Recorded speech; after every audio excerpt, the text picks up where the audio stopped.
Well, good morning, boys and girls. This is Miss Vicky.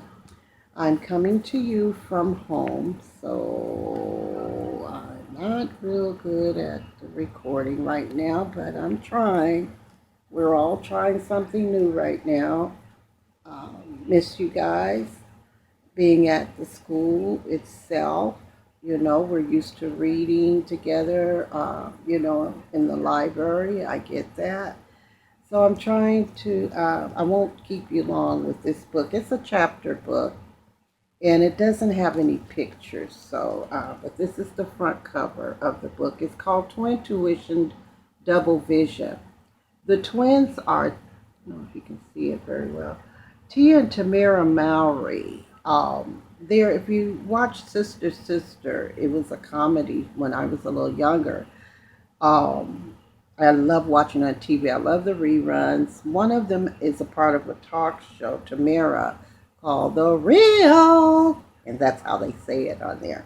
I like watching that when I'm home with nothing to do sometimes. If I have a day off, I like watching that show sometimes. They always have guests, celebrities on there. But basically, this is about a set of twins called Cassie and Caitlin Waters. And they may be identical twins, but everything else about them is completely different. The only thing they can agree on is that neither of them is happy that they have to move to middle of nowhere called Aura, Texas. And this book was published by HarperCollins Children's Books, which is a division of HarperCollins Publishers, and written by Tia and Tamara Mowry. Um,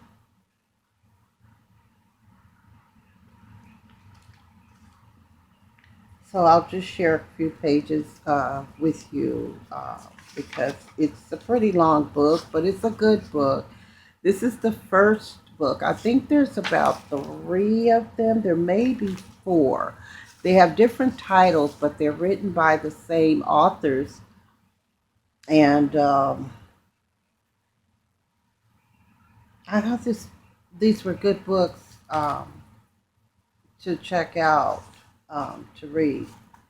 I'm going to eventually read this whole book, this one.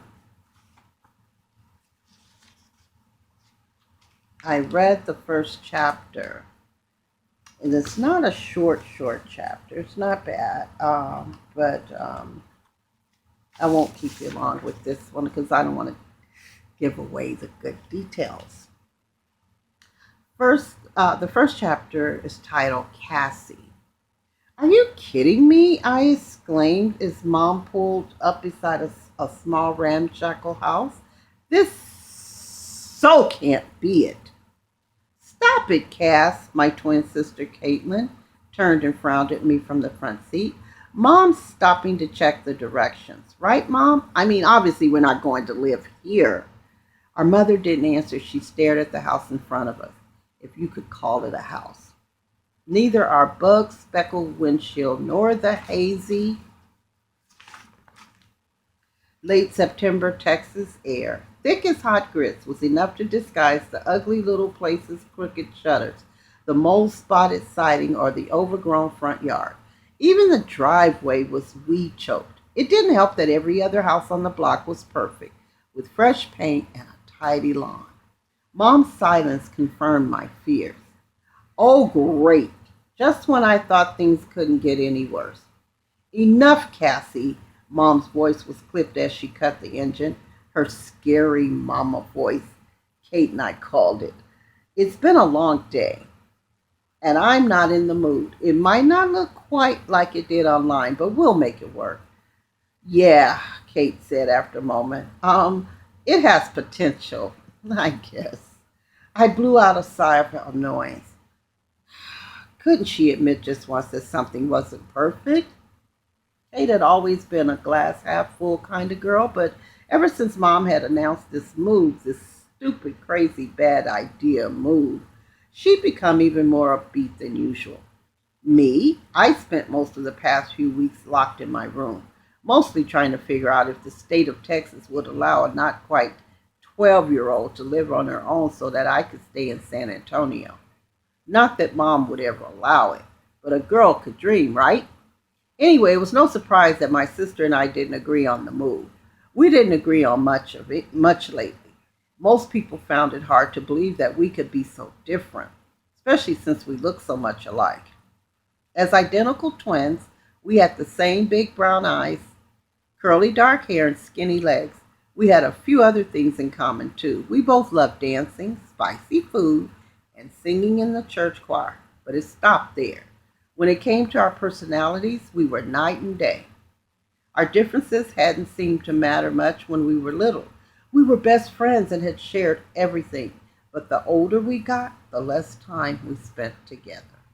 Mom unhooked her seatbelt and climbed out of the car, stretching her arms over her head. It had been a long drive from San Antonio to the middle of freaking nowhere. I still couldn't believe this was happening. When Mom had retired from the Army a couple of years ago, I thought it was a good thing. No more worrying about her safety or moving every few years. She could even grow out her hair for a change, give up her boring Army buzz, and try some kinky twists or extensions, or maybe even a cool afro. She had grown out her hair a little, but the rest of the plan wasn't progressing quite the way I'd hoped. Mom had decided to go back to school, to the police academy. And when she graduated, it turned out to be harder than she thought to land a job in San Antonio, our home for the past 2.5 years, a record for us. Instead, she ended up getting recruited to fill a vacant spot in tiny Aura, Texas. Yeah, I'd never heard of it either. Like I said, middle of freaking nowhere. So where are the movers? Caitlin said, tightening her ponytail elastic. Several curly black tendrils had already escaped and were sticking to her forehead in the heat. I thought we were running late. We are, Mom sounded grim. I guess they're late too. For a second, I kind of pitied the movers. Mom isn't the type of customer who settles for shoddy service. Almost 20 years in the U.S. Army had made her appreciate promptness. I mean, she was known to ground me and Kate if we were even 1 second late for curfew. Not that I would have to worry about that sort of thing anyway. I had a feeling I wasn't going to have much of a social life in this remote town. This did not look like a place fun ever visited. So I'm going to stop there, guys, and I won't go into the juicy part. You guys can, if you get a chance, maybe check it out on ebooks online, or um, um, you may already have the book, or if you like to check it out from me from the school, I do have a couple copies at one of my schools. I can, make sure we can talk and maybe make arrangements with your teacher or your mom, I can get it to you. Um, so just let your teacher know, and we'll work on that. So, and any other books you may want me to read or what have you, let your teacher know, and they'll get a hold of me, or I'll find out if I can, give my email address. I'll see. I'm not quite sure.